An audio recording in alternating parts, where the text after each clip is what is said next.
All right. This is mostly a not virtual ritual. But here goes. We're going to take a deep breath and relax into your chair. Be open to the information to come. So motivating. So motivating. Wow, that made a difference. All right, so tonight we're going to talk about virtual rituals. So this is the fourth in a four-part series, and we started with, I have to read my list because I can't remember what we did first. It was just like an introduction to generally rituals and how to create them. And we did personal rituals and then large and small group rituals. So with the advent of sicknesses and everybody having to be staying at home, we have virtual rituals. I'm sure that there must have been before that virtual rituals for particular groups, that maybe for classes, things like that, that we're doing online classes and things like that. But I think really virtual rituals kind of came into their own during the pandemic when everybody had no choice in the matter. So we learned a bunch, didn't we? All the dumb things we can do. All the things we can't do. What you can't do, for sure. But also realizing what you can do, right? How much more flexible sometimes you can be with a virtual ritual than maybe an in-person ritual. And really the difference during the pandemic between having virtual rituals, the other option was not having any community whatsoever. So it's definitely kind of broaden our concepts and ideas about how we can broaden our community, right? And even now we have several people that are not local and they are online, right? Watching this. Yeah, and we wouldn't have found those people. Yeah, a lot of groups found new members because suddenly all the groups were available to everybody. You just get online and you find somebody. I mean, we had people from Australia and South America and Germany, and like over the course of that 2 years, there's like tons of people from all over the world, very interesting. All over the United States also, you know, we had people from Canada, we had people from the Carolinas and California. Yeah. So in Colorado, I think also we had a couple of people, which that's also a time difference. Yeah. So if we're doing a 7 o'clock ritual here, that means it's like 4 o'clock in California. So you got to be committed, right? So,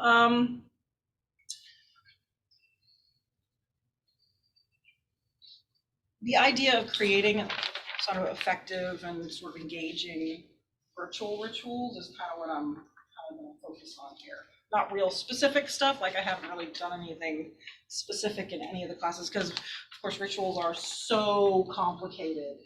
There's no way to really teach a class on exactly what you would do from, like, what tradition do you mean, right? What perspective are you coming from? What are you trying to achieve? All that kind of good stuff. So there have been very more kind of like broad kind of ideas of what you should include in your ritual for whatever path you're walking on, right? So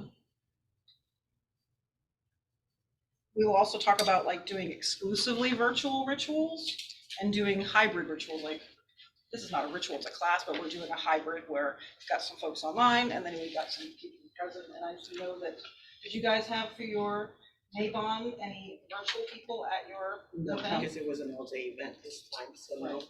But not even just like. But we the have. actual- We have. Right, you have, not that one, Not that for this that particular one was a little bit more complicated. So it is possible. I know that we've done a couple of them during the pandemic at my house. That was very interesting. And we'll talk about that a little bit. I learned a lot. Like, nobody can hear you sometimes if you're not close enough to that microphone. And if there's not enough light, or if the light's in the wrong place, we'll talk about that too. And don't forget, find the right number of books to pile up on the table to get the clear view with the camera. That also, if you don't have like a proper camera. I remember right? running Yeah. getting more books on your house. Yeah, I remember bringing all the books outside for you to put your laptop on. So is it fly high enough? No, it's got my neck. A little higher, please. Get a real thick book that time.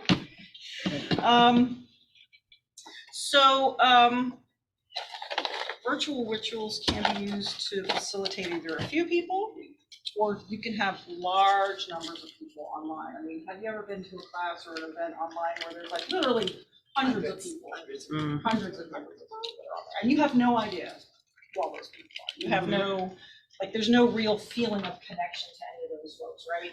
So really what you're focusing on is what exactly is happening in that, for that speaker who is doing whatever they're doing, right? But sometimes you have them where it's a little bit more open like this, where everybody can see everybody there. There's only a small group, so it can be a little bit more intimate if you have, yeah. Between live and. Yeah, and if you have like a small, just virtual ritual, I've done those too, where there's just maybe 6 people involved. And everybody, so you actually like feel a little bit more face to face in that circumstance, because you can put 6 people on the screen, right? And still like feel like you're interacting. Maybe a little bit off if you're talking, because people talk over each other, you're not sure, but at least you can, there is some semblance of connection in those smaller virtual rituals.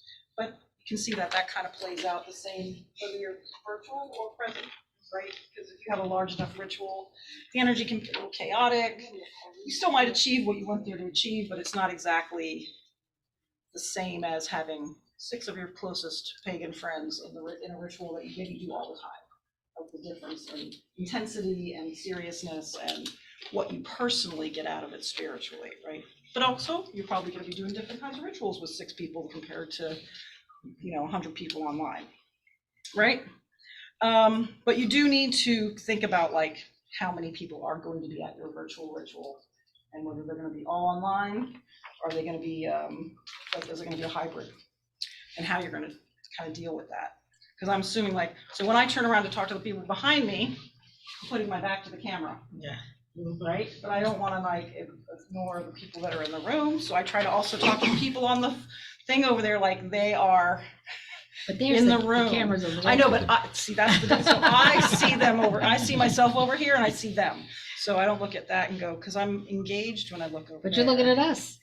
I am looking You at gotta you. look around To me, anyway. they're kind of like in this line of the people that are over on this side. So these are just things to think about if you're ever going to be doing these kinds of things. I know y'all are, so while y'all are in school, pagan school, to learn how to do cool shit, and this is a good way to, this is a good thing to add to your repertoire of rituals, being able to do virtual stuff.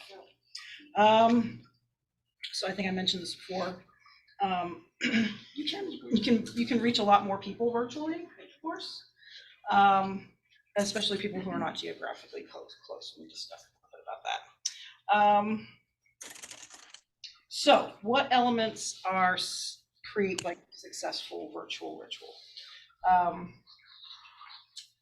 As I mentioned, the size of the group definitely matters, but also the prep really is important, right?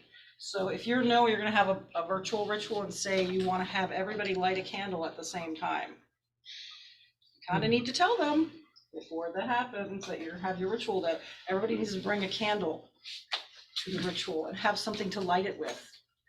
Tell them to have something to light it with, okay? Or whatever, everybody needs to wear the same color clothes, or you have to have maybe create an altar for yourself that everybody can kind of see. So you can get people more involved in the ritual if you do that kind of stuff and you prepare them by giving them some really particular instructions about what your ritual's about, what you're going to do, what you want them to do, what materials they need to have, whatever the details of your particular ritual are. And if you do that, then that's another way, like if people are not busy trying to last minute try to find a candle or whatever, they can actually be more present for the ritual. And also you got them thinking about it beforehand.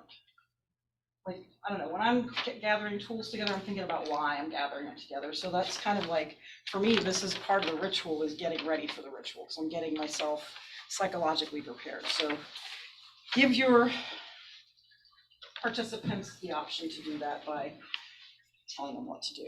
And you should do that in live rituals too, but it's a little bit more, it's a little easier to have like the candle already to hand them in a personal ritual. Like we do a lot of stuff where we'll have little sachet bags or whatever, little things that everybody, when you're in person, you can participate in that a lot more readily and easily. But if you're online, not so much.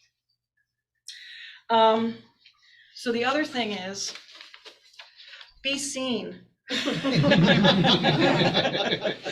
So a couple of the rituals I did at my house were at night, and they were kind of dark. They were kind of dark. We tried hard. We had a lot of lights, and you could see it, but there was a lot of shadow. So really contemplate, like, can everybody see you? They want to see your beautiful face and your beautiful aura, and it helps to be more focused on what you're doing if you can really see what's going on if you're in the virtual world, right? It's a big black blurry screen. It's like, oh, what's going on? I don't understand. It's hard to focus. It's hard to stay on task.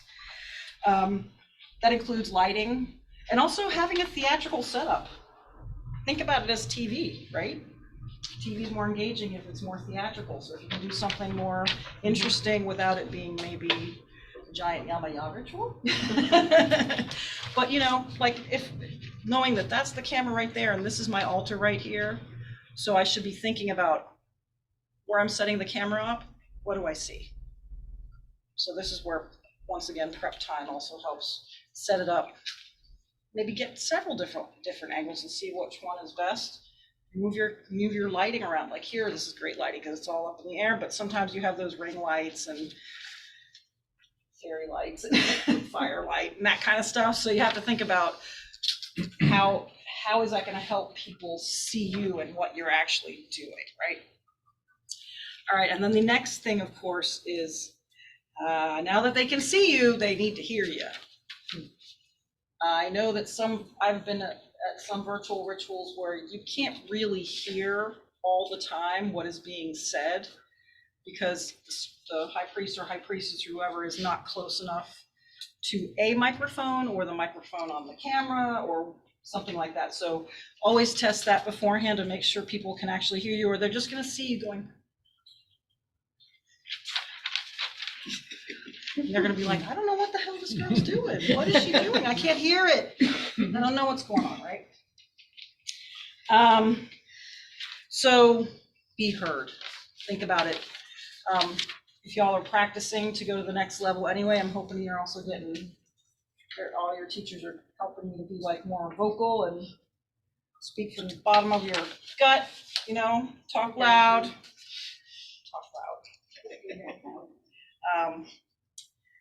Don't be shy, I guess, right? Don't be shy. Talk directly to people, to the camera, which is a little weird because you're like, I'm looking at this thing that's an eyeball, a metal eyeball. It's not even a person. Sometimes when you get lucky enough and you'll actually have a camera, maybe you'll have a cinematographer who will do all the fancy stuff. You might get lucky that way. So you maybe have a little bit more options. But definitely do know like the limitations of whatever kind of camera you have, what kind of video camera you have. Are you going to have a stationary one like this one where it's not going to move? Be aware of that and be aware of where you can. Like I know I can move over to here, and I know I can move over to here. But if I go down that hallway and try to talk to you, you can hear me, but you cannot see me. Well, we can still see you. You can't see me now, Still right? see you. Yeah, we can see you now. We can still see you. I'm all the way to the bathroom door. You're good. Now you're gone. What? Now you can hear me. Yep. Anyway, my point is that know what the camera can and cannot do. I have found out the hard way and have had I didn't destroy the ritual, but it probably made it less interesting for the people who were watching it.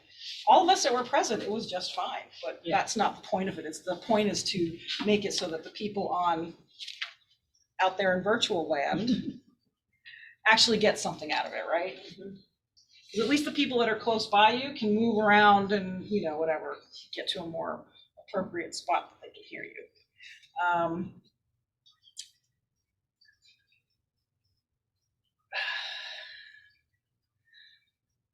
So the video does also put a little bit of barrier in terms of connecting and ritual intent. I mean, it's virtual, right? So it's like there is that time space between you and them, and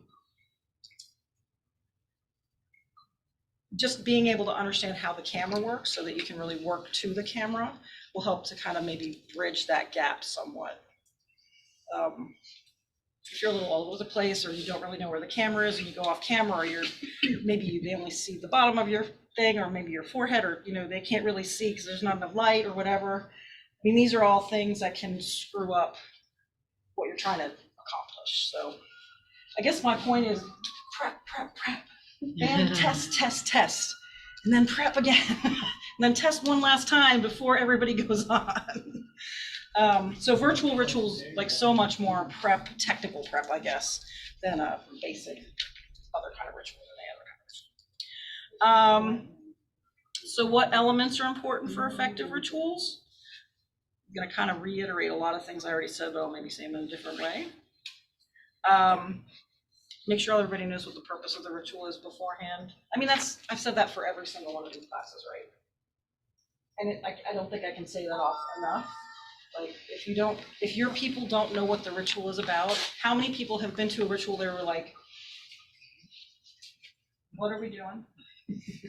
Where are we going? Are we going in the ritual circle that way? Are we going up that way? Or like, everybody's like, there's no direction from the ritual crew. You don't know what's going on. It's a little bit awkward, and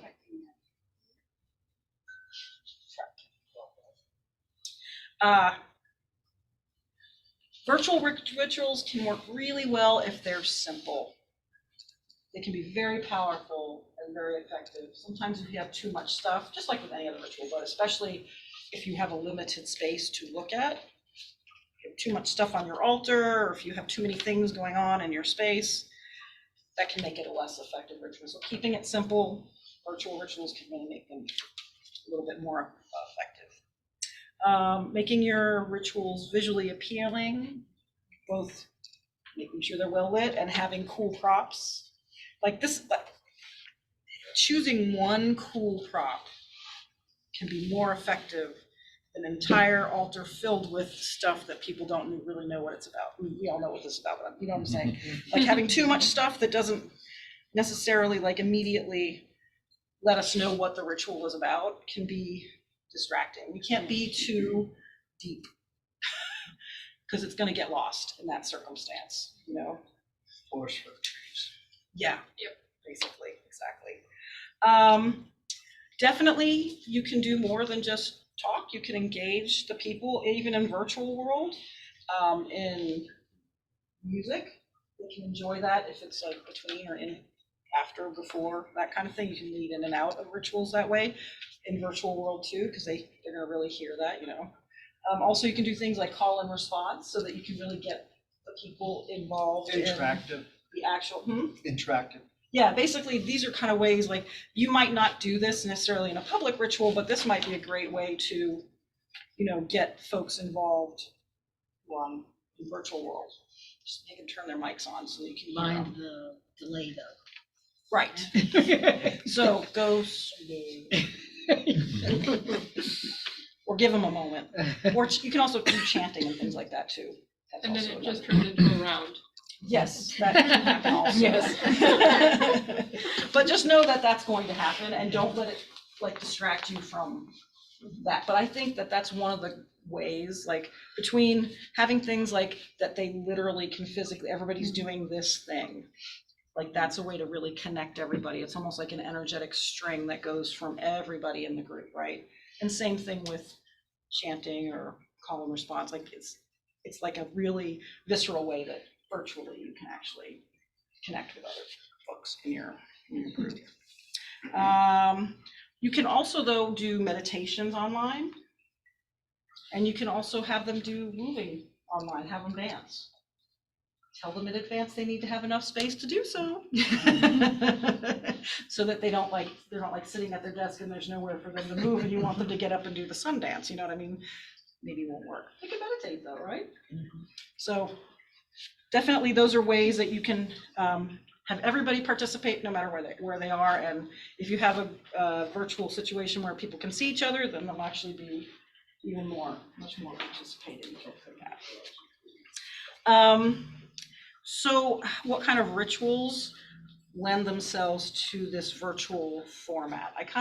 there's some things that we've already talked about, but there's some things I cut off this list because I think some of the more personal rituals and things like things like hand fastings or baby blessings or those kinds of things, like that's Groanings. probably not really a virtual ritual. Those are a little bit too, like, you really want to be literally present for that kind of stuff. I mean, it might be nice to have a Zoom set up, like my uncle passed away last week and I went to a virtual funeral. Oh, that's cool. And he was in New York City, because there was no way I could have gotten up there to be at that funeral. So I actually got to be there virtually. So that's cool, but nobody like really, it was just us, we just watched. They weren't really like interacting with the virtual part of it. They just kind of like, you know. Yeah. Carl and I hit 25 years of marriage during lockdown, height of lockdown. So we invited everyone virtually to our hand fasting. There's only 6 people in the room, but everybody else was the audience. That's what we had to do. Yeah. But you would never have done that probably exclusively virtually. Oh, no. No. That's, so I'm kind of I mean, talking the plan here was about more like huge, but That's what we could had really to. be facilitated very specifically as a virtual ritual that, like, because those are hybrid rituals at that point, right? That funeral I Right. attended was a hybrid ritual. Yeah, like Moon and Panda's wedding. Right, But you got people all over the country that could go that wouldn't have been able to go, you know? sure. No, and I mean, that is wonderful, but like there are certain things that we'd much rather do Would have rather had. Everybody in else. person. So these are things that are a little bit more easily facilitated virtually, exclusively virtually. Certainly celebrate the changing of the wheel of the year, so all the Sabbaths certainly can be done online. You can actually build community with people who are not close by including them, you know, especially if you have smaller groups. For larger groups, maybe not so much, but a smaller group, you could have like a small virtual group. I have a women's group that I kind of meet with like quarterly, and there's like 5 or 6 of us, strictly virtual. There's no other, like, all of us live all over the United States, so there's no opportunity for us to be present with each other. But for me, this builds community and keeps me connected with friends that don't live here anymore and have moved away. And the advantage too, if you're in South Florida and you're doing things across the country, you might actually get someone who has real changes of the seasons. It's your snow. Here. You know, you can have Show us your someone I like, know the seasons when I look at the calendar. you know, like when I was back home in Pine River and I was like, okay guys, we're doing a Yule type class. And I was able to pick up my camera, point it out the window and say, hey, here's what it looks like. Here's what it looks like when there's snow on the ground. Has anybody here not seen snow? It's possible if everybody's been in Florida. It's for a okay, long you're time. gonna Oh, see it's snow. you, Florida people here. Dragonfly, Never seen snow? never in person. I have to get him up there in the winter sometime, and you'll see like snow up to his armpits. Oh, yeah, but like, be like, Yeah. okay, when are we I going see it home once. now? My window. All right, so we can also commune with the divine, I think, I just wanna, like, successfully online. I think we can do this because we could all have a picture or statue or some kind of image of whatever divine being that we're focusing our energy on in our own live space, wherever we are, and then share that virtually. Like, I think that could successfully be done strictly on a virtual level. Also, I think this is something we already do a lot, like before Zoom and before the pandemic, doing distance rituals like healing, protection, and cleansing. All these things are things that witches already have been doing virtually. Hurricane rituals. It's not on the camera virtually. It's more like we're all together in this and we're like working our magic together. So I feel like those are really great things that witches are really strong at, those kinds of things virtually. We did a pretty good hurricane ritual virtually. We scared away a hurricane. Yeah. And that's partially because we had a list of what we needed. You know, we were well informed ahead of time. So that made the virtual really work well and smooth, I think. I think when you have that kind of prep, even if it's a live virtual, but especially for virtual, if you have that kind of opportunities, then you can be more present in the ritual on that energetic level. Because really, I mean, virtual energy, same thing, right? Virtuality and energy work. And keeping it simple plays into it too. I mean, you light a candle, you go shoot, shoot. Sometimes the most simple things are the most effective. Get out. Also doing things like giving thanks or making offerings, maybe that goes along with communing with the divine, but we could also be giving thanks for each other, for our situation, not to be hit by a hurricane, et cetera, et cetera. And then, of course, we already talked about hybrid rituals, so those are things that certainly can be done in the virtual world. We're doing it now. And it's not a ritual, but it's ritualistic, since you guys come here every Friday, and you do this thing every week. So, does anybody have any questions or any comments about virtual rituals? Make sure you don't get interrupted. Very good. So either mute everybody or ask everybody to mute themselves, so you don't have a bunch of people talking all over each other. Yeah. I'm not talking about people in the Zoom meeting. I'm talking about in real life. Let's say you're on Zoom, you're doing something. Well, I guess, I mean, obviously, like, you will have to think about where you are. So if you're, especially if you have something like a camera like that has the microphone built in, right? Into that already? Yes. So that means it's picking up all the ambient noise. So definitely you want to think about, is the room that you're doing your ritual in, can you hear them drilling for oil next door? Is there a party going on the other side? Is that going to interrupt your ritual just as much as visual things? Yeah. Like, well, cats and stuff are okay, but like, you know, with the kids, Trains, your annoying roommates, roommates. yeah, that kind of stuff. And when they show up, I'm not saying you, but I'm saying when you had your roommate who was doing that. He is the least annoying roommate ever, except for me and her. That was a good dig out. You're so quiet. But yeah, so I mean, understanding like all that stuff is definitely like knowing what noises are going to be, as well as what visual things you're going to Other see. people in the house. Because you maybe don't want like a visual picture influence or- behind your head Yes. that's like That's what I'm some getting at. obnoxious thing that doesn't go anything with the ritual that you're trying to do. Even you have a spectacular, beautiful altar, but there's this crazy picture that has nothing to do with it on the wall behind you. Everybody's gonna just stare at that. They're gonna be like, what? The Yeah, whole it'll be time like you're one of those distracted moments. by it. But a cat showing up on the altar is acceptable because they are a cat. Yes. And And dogs coming in the room and laying on the floor are fine as long as they won't jump on the altar. Or bark. Or well, a little barking during the howling parts is okay. Then they're just participating. I think he means barking inappropriately. Yes, inappropriate barking. So don't have a barky dog. You don't have a cat that maybe likes to knock things off. Yes. Because that can be distracting. It'll be funny, but it'll be distracting and might mess up the energy of your ritual. Well, yeah. But that's just a cat being